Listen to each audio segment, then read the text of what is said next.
लागत आहे. म्हणजे आपण किती मागा विचार करा थोडा. 47, 49, 50 हे सोडून द्या, पण 50 पासून तर 25 पर्यंत 76 वर्षात एवढ्या पोरांमधून एका गावाची एका पोरग किती गेलाय तुझ्या गावातले शिकायला? 1 2 4 5 किती जण शिकत आहेत? मामा? हा, मामाने केलाय फक्त एक. विचार करा, म्हणजे एवढ्या गावातल्या 76 वर्ष झाले तुमच्या कोणाच्याच गावचा विद्यार्थी शिकायला जात नाही. आणि ही संधी जी आहे, ही संधी आता तुमच्याकडे आली आहे. का? तर हे कधी जाऊ शकतात. म्हणून आपल्या जो सेमिनारचा उद्देश आहे, एक 10वी नंतर तुम्ही जाऊ शकता 11वी 12वी साठी, बरोबर आहे. तुम्ही जर आता गेले नाही तर आयुष्यात कधीच जाऊ शकत नाही. कोणी आहे का असा डबल 12वी केलेला? नाही, मी आता त्या चिमुरात बोर मारला 11वी 12वी, आता मी पुण्यात जाऊन 11वी 12वी करतो, असं आहे का?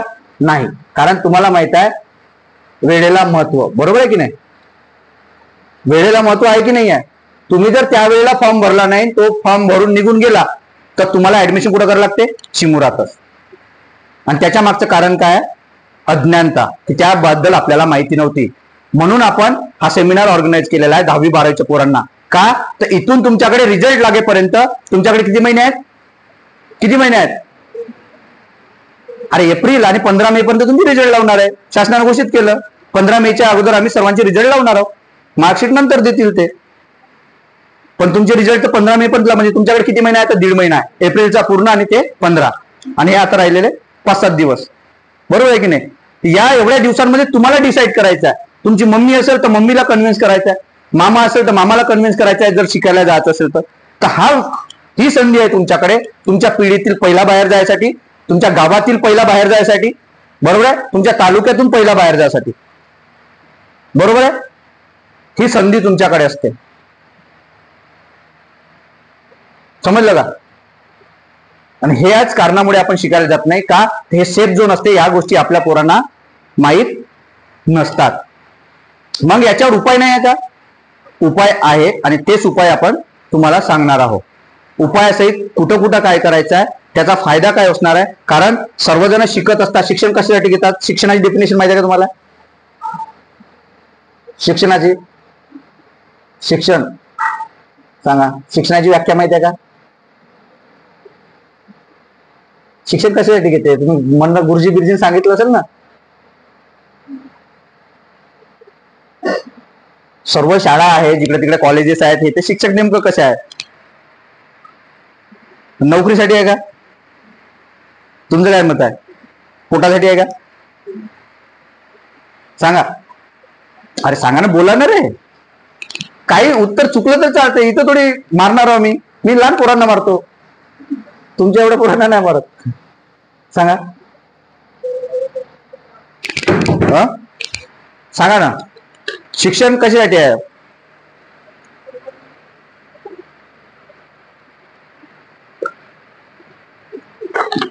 पोटासाठी आहे का? पोटासाठी असेल तर मग शेतकरी मेला असता. हा, कम्फर्ट लाईफ जगण्यासाठी, बरोबर आहे. म्हणजे कम्फर्ट लाईफ म्हणजे कोणतं? सध्याच्या काळातली प्री वेडिंग शूटिंग. माझ्या लग्नात नवरदेव वयास आला पाहिजे, माझा नवरा होणारा आहे की नाही. म्हणजे सध्याच्या काळात जे शिक्षण आहे ते स्टेटस मेंटेन करण्यासाठी वापरलं जातं. त्याचं उदाहरण मी तुम्हाला सांगतो. एक, कॉन्व्हेंट मध्ये पोरांना शाळेत पाठवणं ही स्टेटस मेंटेन करण्याची गोष्ट आहे. सध्याच्या काळात कॉन्व्हेंट किंवा ट्युशन म्हणजे काय आहे? फॅशन, बरोबर. आता 2 ऑब्झर्वेशन करू आपण. एक, जिल्हा परिषद मध्ये जाणारा विद्यार्थी, झेडपी आणि कॉन्व्हेंट, बरोबर आहे. झेडपी किंवा कॉन्व्हेंट, झेडपी मध्ये जाणारा विद्यार्थी हे सर्वच नोकरीवर लागतात का? आणि सीबीएसई कॉन्व्हेंट मध्ये जाणारा सर्व विद्यार्थी हा नोकरी लागतात का? मग असं काऊन झालं? इथेही पूर्ण जाणार नाही लागत आणि इथेही नाही जाणार. पण सध्या कल कोणाकडे? इकडं आहे का इकडं? झेडपी शाळेत पोट्टेच नाहीत आता. माझी शाळा अशी आहे का, मी गेलो तेव्हा 76 होते ना, आता 104 आहेत. पुढे अंत ओढत नाही मी. आहे का झेडपी शाळेत पोरं? नाही आहे. ज्या गावात 7वा वर्ग असेल तो आता 7वा बंद होऊन किती वर आला? 4थीवर आला. काऊन? पुढे शिकवत नाही. पण तुमचे मायबाप म्हणतात, का म्हणतात, आमच्या झेडपीवाल्या गुरुजीला शिवा देतात की नाही. कारण काय, हा सध्या फॅशन बनलाय. जसं हिनं सांगितलं, सध्याचा कम्फर्ट झोन बनलेला आहे कोणाचा, जे आपण शिक्षणाचा झोन सांगितला की गावाच्या चिमूरच्या बाहेर नाही, तसाच शिक्षणाचे कम्फर्ट झोन बनलेला आहे की कॉन्व्हेंटमध्ये शिकण्याला पोरगा कुठं ना कुठं जर जुगाड लावणं असं त्यांना वाटत असते. बरोबर आहे. मग त्याच्याकडे पाहण्याचा दृष्टिकोन वेगळा आहे. कारण आता प्रसिद्धीला जास्त महत्व आलेलं आहे, आभासी जगाला जास्त महत्व आहे. आभासी जग म्हणजे मोबाईलवरून कुठे सुसाईड केले आहेत, आभासी जग. ओरिजिनल असते का, नाही. पिक्चर मध्ये एखादी गोष्ट जर घडत असेल, प्रेम प्रकरण तसं सैराट सारखा, माझी स्टोरी टाकली म्हणते येईना, म्हणते की नाही. तुझी स्टोरी नाही आहे, मानवी जीवनामध्ये त्या स्टोऱ्या सर्वांच्या जीवनाशी लागू होत असतात, आहे की नाही. गाया बैलावर प्रेम करणार आहे का, पोरगीच दाखवलं ना त्या पिक्चर मध्ये, सर्वांशीच जुळणार आहे. झोन निर्माण केलेला आहे आणि आपलं आभासी जगाकडे काय झालं, वळणं जास्त झालं. मोबाईल मधले खरं मानतो आपण, मोबाईल मधल्या काय करतो, खऱ्या गोष्टी मानतो आणि त्याच्यात आपण गुरफटून बोलतो. आमच्या रामटेकचा एक पोरगा 17 वर्षाचा ट्युशन मधलाच पोरगा सुसाईड केला. सेक्स टॉर्सन नावाचा एक मोठी जात हे आहे, मग सेक्स टॉर्सन त्याला नाव दिलेलं आहे सायबर क्राईम वाल्यांनी.